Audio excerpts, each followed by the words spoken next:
Uma bruxa da Cólquida, um grande herói grego conhecido não apenas por sua coragem, mas também por sua traição. Uma mãe disposta a sacrificar os próprios filhos para obter a vingança. Todos esses temas são tratados em Medéia, uma tragédia grega criada por Eurípides em 431 a.C. Nesse vídeo, nós vamos entender por que essa peça sobrevive aos séculos e é uma das mais importantes da tradição. Em primeiro lugar, vamos falar um pouco sobre o enredo. Jasão é o grande líder dos Argonautas, um herói conhecido por diversas proezas e aventuras no mundo antigo. Indo em direção ao Oriente, ele precisa recuperar o Velocino de Ouro para retornar ao poder.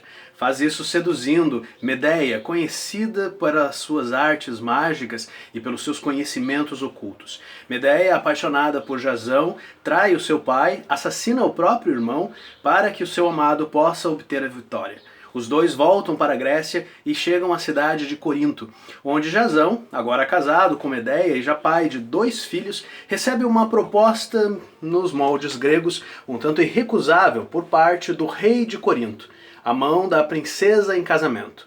Só que para Jasão executar este casamento, ele precisa se livrar da sua esposa. A tragédia de Eurípides trata justamente disso, de Jasão traindo aquela que abandonou a família, a terra, que abandonou a sua vida para segui-lo em uma série de aventuras. Para a nossa mentalidade contemporânea, a vingança contra a traição deveria ser direcionada ao traidor.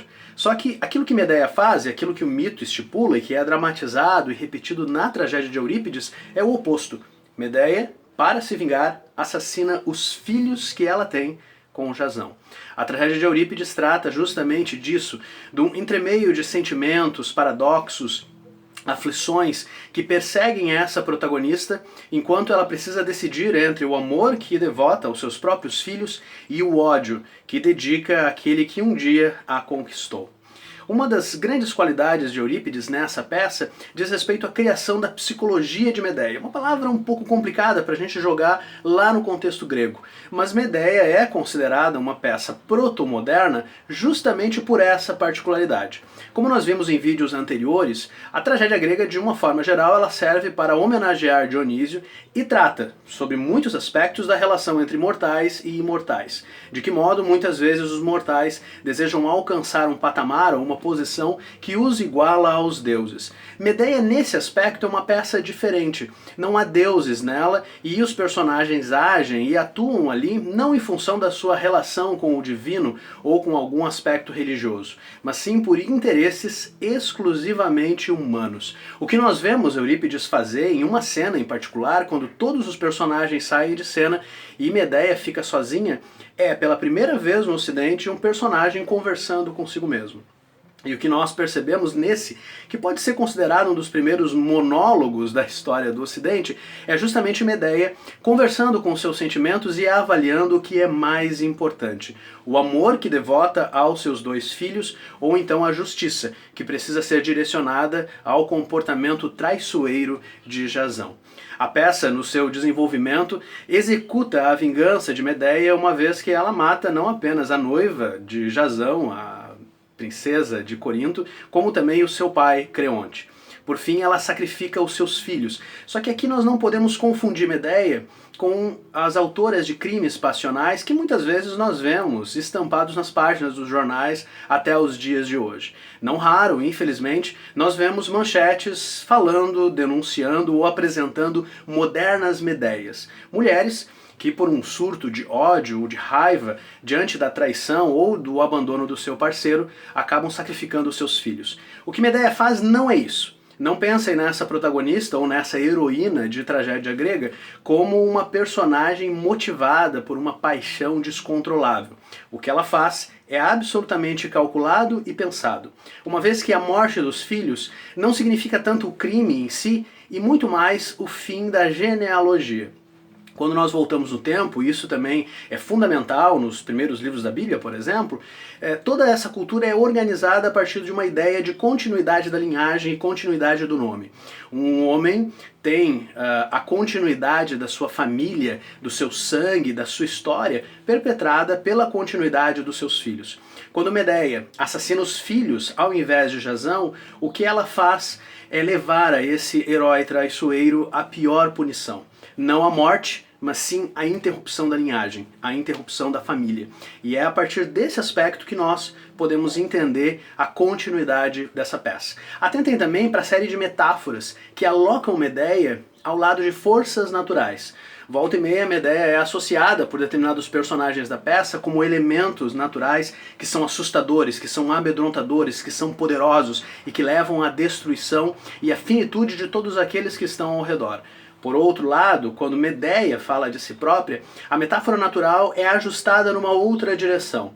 Ela é menos a tempestade que destrói, ela é menos o terremoto que mata e desola não apenas cidades, mas vidas. E muito mais um pequeno barquinho que é acossado por ondas tumultuosas, ou então um pequeno ser que é perseguido por ventos, tormentas, terremotos e outros eventos naturais. Além disso, há uma possibilidade de nós pensarmos essa peça ao lado de um outro evento histórico. Então, de um lado, nós temos a questão filosófica, que é como Medeia age para interromper a genealogia de Jazão, mas do outro lado, nós temos essa peça podendo ser interpretada ou lida como uma metáfora de Eurípides para o início da Guerra do Peloponeso. Em vídeos anteriores eu falei, a respeito do quanto os atenienses conquistam muitos benefícios a partir da sua vitória contra os persas no início do século. No ano de 431 tem início uma guerra interna, que pode ser considerada uma guerra civil entre atenienses e espartanos. Uma cidade que é fundamental para o início dessa guerra, uma guerra que vai durar 30 anos, que vai culminar na vitória espartana, mas justamente no enfraquecimento dessas duas grandes cidades-estado, é Corinto. Como o território do Peloponeso, que é o estopim da guerra, fica entre a cidade de Atenas e a cidade de Esparta, é justamente Corinto, que fica na mesma região ou na mesma linha, que é a cidade responsável pelos tratos comerciais e justamente por estabelecer um acordo de paz entre as duas cidades. No ano de 431, Corinto trai a confiança de Atenas e fica ao lado da cidade de Esparta nesse acordo, dando início à guerra. A partir desse relato, ou desse fato, ou dado histórico, nós podemos reler Medeia enquanto uma metáfora para onde a cidade de Atenas se encontra justamente naquele ano.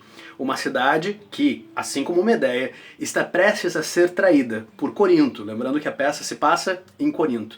Uma cidade que, ao entrar em guerra, ao levar a sua noção de justiça, está prestes a sacrificar os seus próprios filhos, como a cidade de Atenas fará nos anos seguintes, e como Medeia faz no transcurso dessa grande peça de Eurípides. Fica aqui a dica para que vocês leiam, atentem, anotem e busquem outras informações a respeito dessa, que é uma das peças centrais daquilo que nós vamos encontrar como a tradição trágica no Ocidente. Medeia configura não apenas uma das primeiras grandes personagens trágicas ou personagens femininas que nós encontramos nessas peças, como também um dos grandes exemplares de poesia e do uso da metáfora para produzir determinados efeitos. Um grande abraço a todos vocês, boas leituras e boas aventuras.